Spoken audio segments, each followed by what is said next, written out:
Blackwood Manor stood on a windswept moor, a brooding Gothic mansion.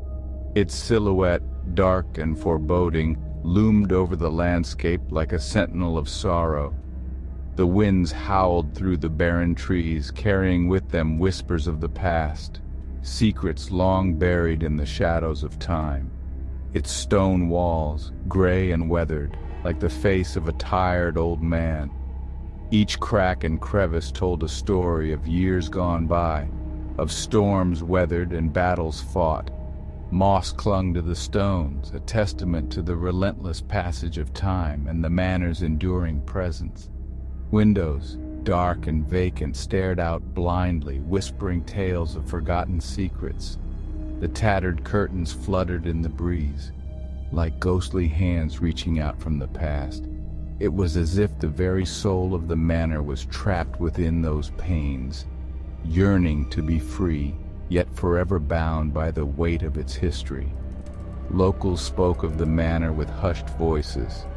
They shared stories of strange occurrences, of lights flickering in the dead of night, and eerie sounds echoing through the halls.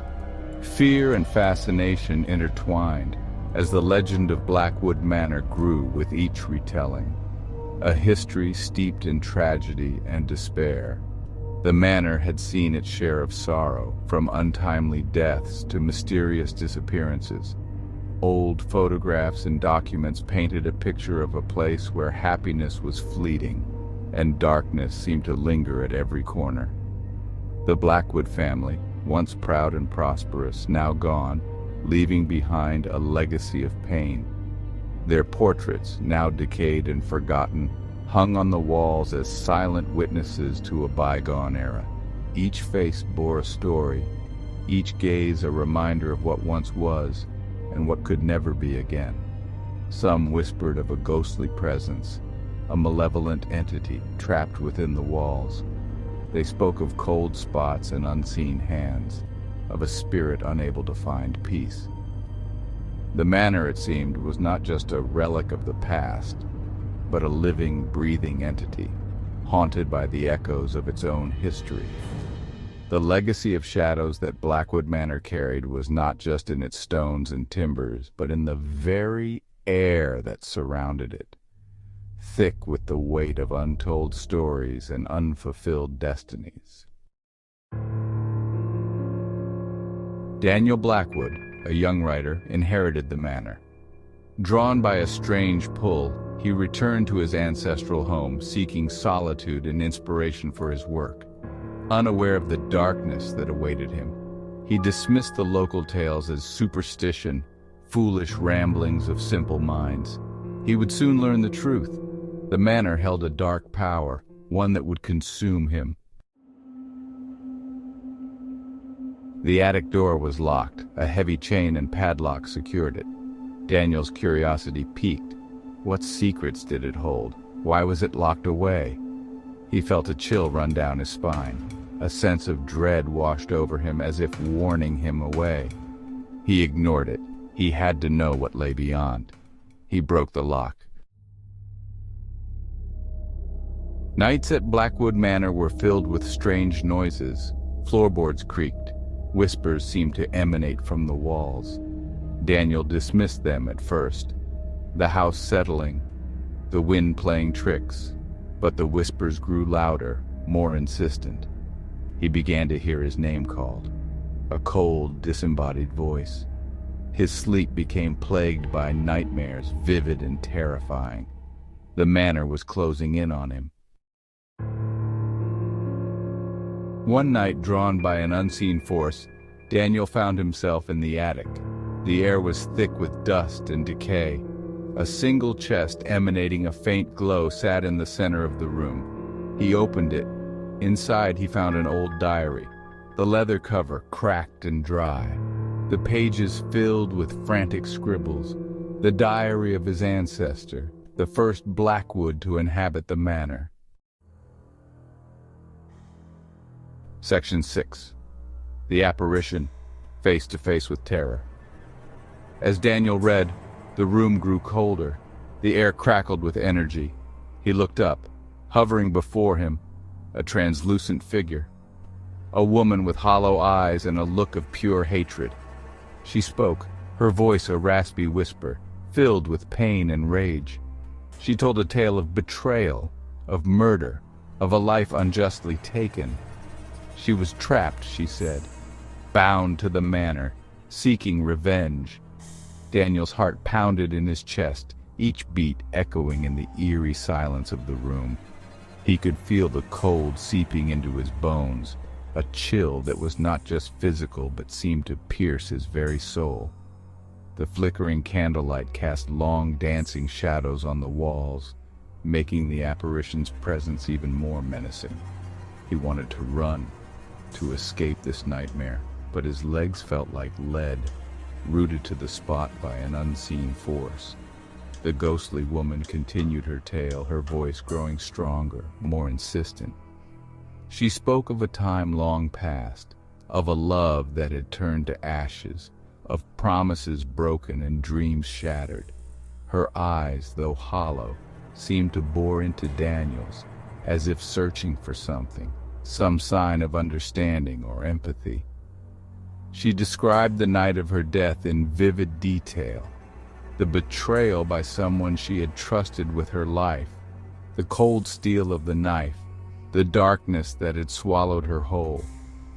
Daniel felt a strange compulsion to reach out, to touch the apparition, to offer some form of comfort. His hand moved of its own accord, trembling as it neared the ghostly figure. But just as his fingers were about to make contact, the air around him seemed to crackle with electricity, and the apparition recoiled, her form flickering like a candle in the wind. She let out a wail, a sound so filled with anguish that it made Daniel's heart ache. The apparition began to fade, her form becoming more and more translucent until she was nothing but a wisp of smoke.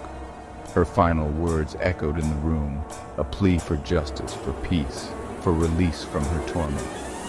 Daniel stood there, alone in the dimly lit room, the weight of her story heavy on his shoulders. He knew that he had to find a way to help her, to uncover the truth and set her spirit free. The terror he had felt was now mingled with a sense of purpose, a determination to right the wrongs of the past. Section 7. The Escape. Fleeing into the storm. Terror lent speed to Daniel's feet. He fled the attic, the woman's screams echoing behind him.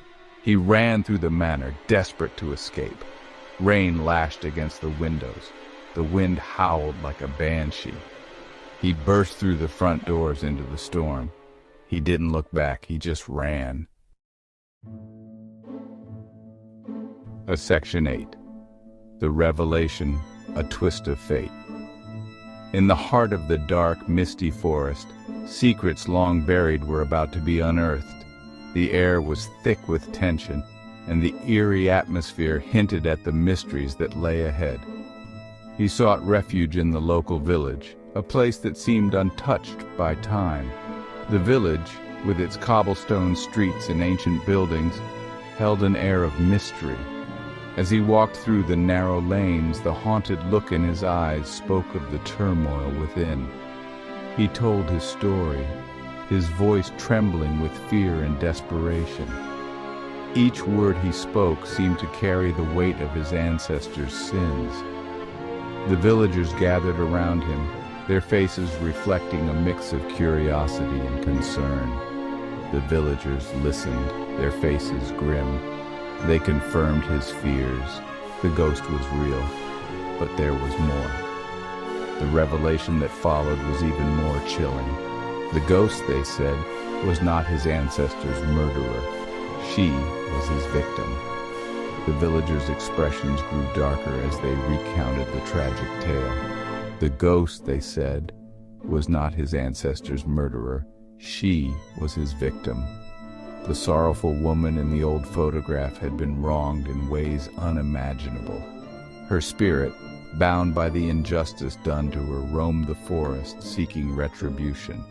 The first Blackwood, driven mad by grief, had concocted the story to hide his guilt. The old diary, filled with handwritten notes, revealed the dark secrets of the Blackwood family. The man read the entries in the dimly lit room, each word unraveling the twisted history of his lineage. Daniel was not a Blackwood by blood. The letter he discovered, hidden among the pages of the old diary, shattered his identity. The family tree, meticulously drawn, showed the true lineage. He was a descendant of the murderer, not the victim. He was a descendant of the murderer. The historical documents laid bare the family secret that had been hidden for generations. The truth was a heavy burden, and as Daniel realized the full extent of his heritage, he knew that his life would never be the same again. The twist of fate had turned his world upside down, leaving him to grapple with the sins of his forefathers and the ghosts that haunted his lineage. Section 9. The haunting continues. Forever trapped. Daniel returned to the manor. Compelled by a sense of duty, he had to set things right. He entered the attic. The ghostly woman awaited him. She smiled, a chillingly empty expression. He was hers now, she said, bound to the manor just like her. His screams were swallowed by the ancient walls. The haunting of Blackwood Manor would continue. Pause 3S. Chapter 10. The Final Stand. The manor's grip on Daniel was tightening. Desperation clawed at him. He couldn't let the cycle continue. He had to end it. He remembered the ancient tome he found in the library, its pages filled with forbidden rituals. There was one last chance, a ritual to banish the spirits forever. As Daniel prepared for the ritual, the manor seemed to come alive around him, its walls whispering secrets of those who had come before. He felt their despair, their longing to be free. Each room he passed through was a testament to lives shattered by the malevolent force that held them captive. In the grand hall, he found an old portrait, its eyes seemingly following him. This was the original owner, the one who had first summoned the darkness. Daniel realized that to truly end the curse, he had to understand its origin. He delved into the history of the manor, uncovering a tale of betrayal, greed, and forbidden love. The answers lay in the past, and only by confronting these echoes could Daniel hope to banish the spirits and free himself. With the weight of countless souls on his shoulders, he began the ritual, invoking the names of those who had suffered. The air grew thick with their presence, and for a moment, Daniel felt a connection to each one. This was their final chance for redemption and his final chance for freedom. As the ritual reached its climax, the manor trembled, and a cold wind swept through, extinguishing the candles. Daniel stood firm, his voice unwavering as he chanted the final incantation.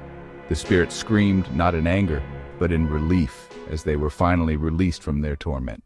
As the final echoes of the spirits' release faded, Daniel felt a brief moment of peace. However, the manor was far from silent.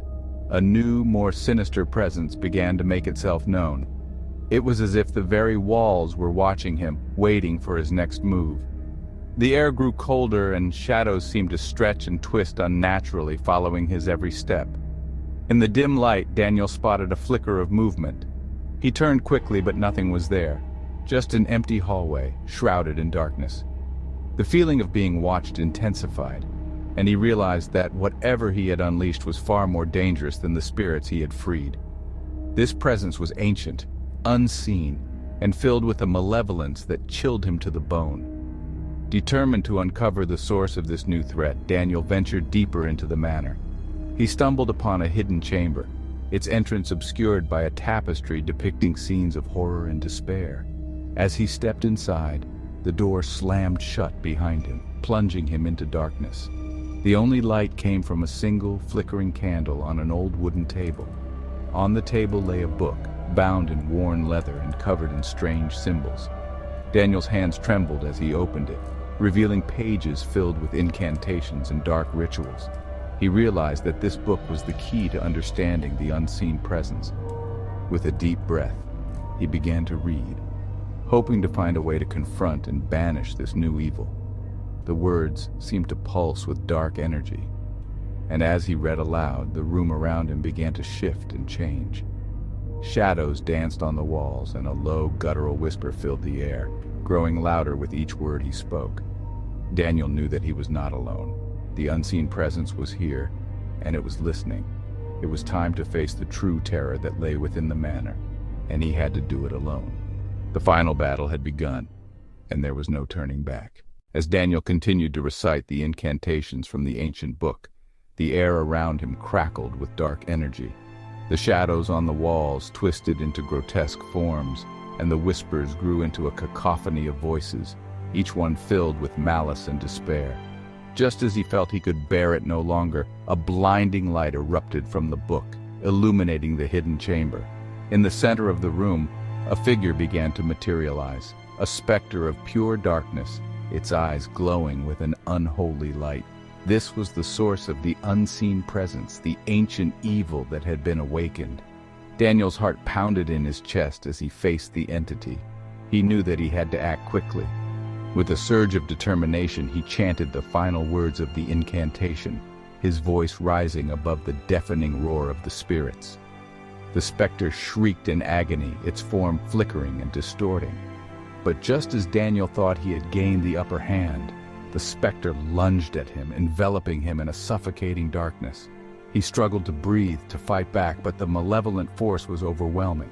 In a desperate final act, Daniel clutched the book and shouted a single, powerful word, a word of banishment he had discovered in the ancient text.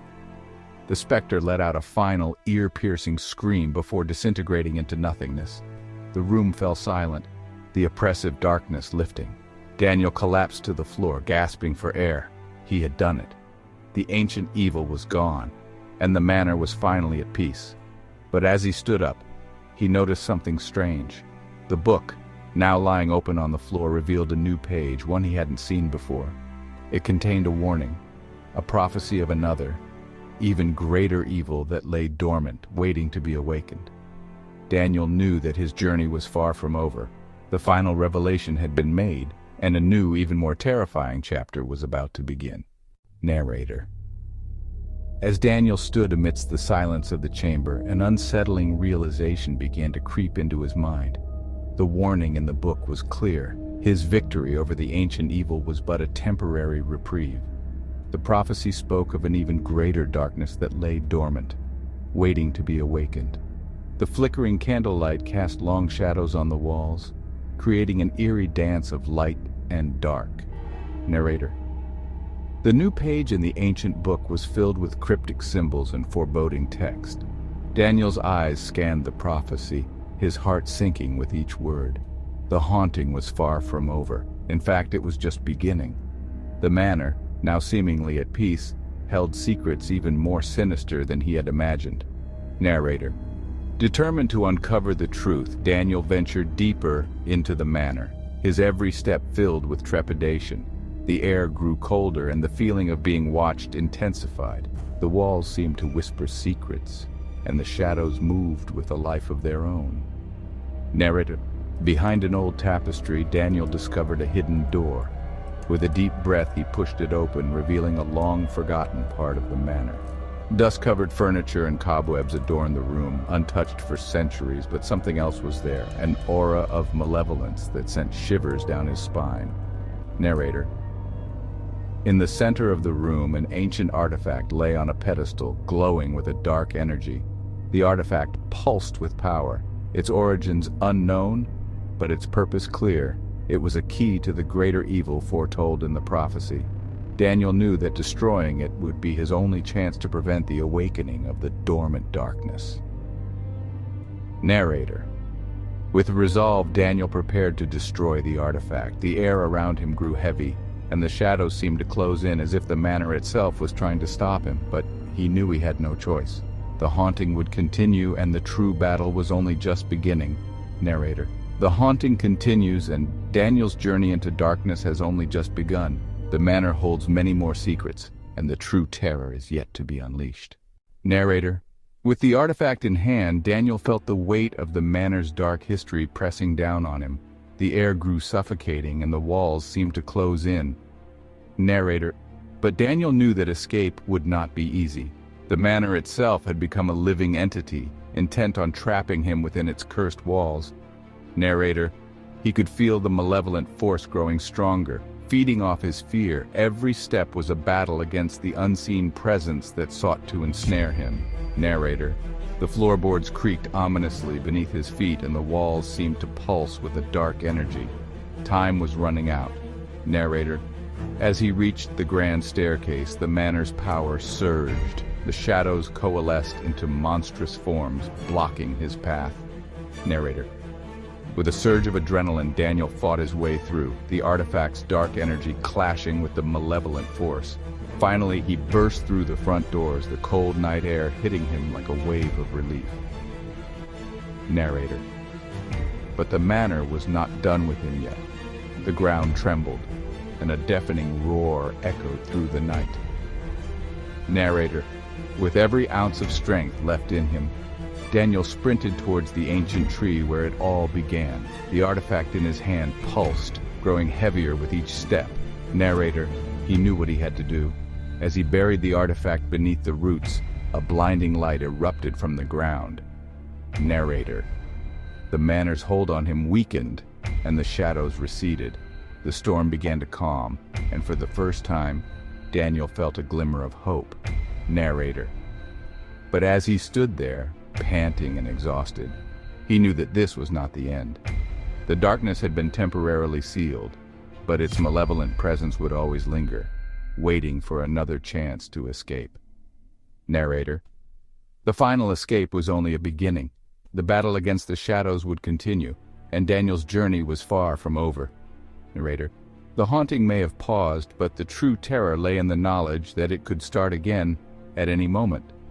Narrator, the final escape was just the beginning. The darkness waits and the haunting will continue.